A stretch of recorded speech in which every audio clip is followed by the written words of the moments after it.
My name is Lynn, and I own the MassageLuXe in Winter Garden, Florida. I actually spent the past 25 years in software. I worked for mostly Fortune 500 companies like Oracle and Salesforce. And then I found myself laid off and didn't know what to do. And I was a member at MassageLuXe. So I realized, hey, this is a franchise. I could do this every day. And fast forward a year and a half, and here I am. I wanted something I could be proud of. So I knew that I was going to be out there networking and I was going to be representing the brand, and I needed to be able to say, hi, I'm Laura and I own a spa. And that made me comfortable with the decision. I also had to look at the financial part. I mean, software is a pretty lucrative field.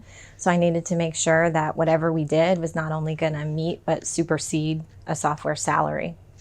I like the environments themselves, right? So I was a member, so obviously, I love the services that we provide. I love the atmosphere that we do it in, but I also really liked the support that I was given. I love the fact that we have a female CEO. She's phenomenal, and I just think it's a solid brand with growth potential, as well as something that I can be proud to say that I'm a part of. Discovery Day was fun meeting the team.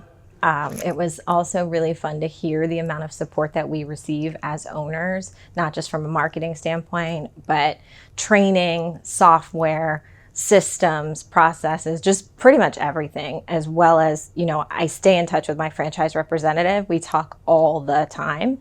She's available to me all the time, and it's fantastic. It's been just a great partnership, really. We were not number one in the market, but we were striving to be number one. And I think that's more important than actually being number one, because when you are number one, there's complacency, there's, just this is the way we do it kind of attitude. And I felt like everybody really didn't have that attitude. They really were looking for, what shall we do better? How can we serve our clientele better? How can we grow? How can we market ourselves properly? And I think that was impressive to me. I think my strengths were not on the financial side. So to have it laid out completely seamless, easy to understand, that was helpful. I don't want to say that I'm not strong financially. I am, but if I had to look at all of the different aspects of the business, I think that's what stood out to me the most was, hey, this is really well thought out. The numbers are there for you. The best practices are there for you. My dad actually asked me the same question. He said, why don't you just start Laura Lynn's Spa? And at the time, I couldn't really give him an answer. I said, well, they provide training. And he's like, that's a heck of a lot of money to spend for training. And what I've come to realize over the past year and a half is it is so much more than that, right? It's the training, but the mental support, the tactical support, everything has been thought of for you. Do your homework, talk to other owners, think about what time of year you want to open, because seasonality is a real thing. So, make sure that you are out ahead of your opening as well, doing all of your grassroots marketing. I think that was key for us. I think I joined the chamber, I was present, I was speaking, I was featured in magazines, I've been featured on all sorts of different things in my town, and I really think that helped. I feel very confident in the team that I have at the spa, and I can be away from the spa. So I do actually get to spend a lot more time with my kids, or, I have to pinch myself and say, I can go to the grocery store on Tuesday at 2:00 because it's fine, right? But I don't think balance is a thing. I think you just be present in whatever it is that you're doing.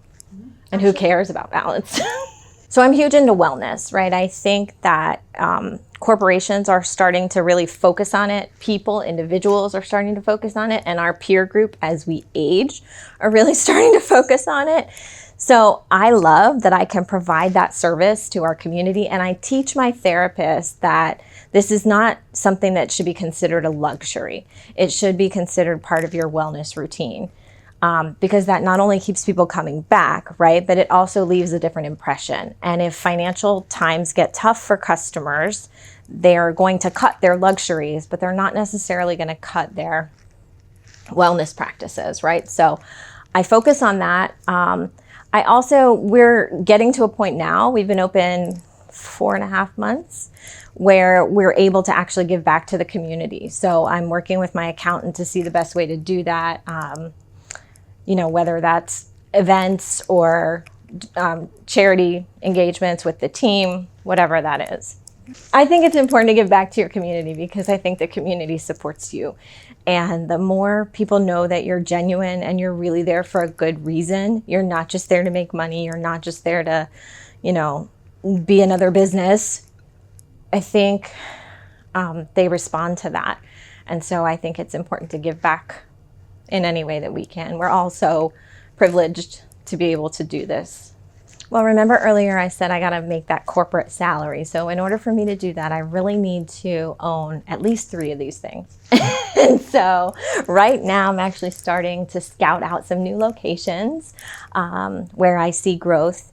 So that's the long-term plan.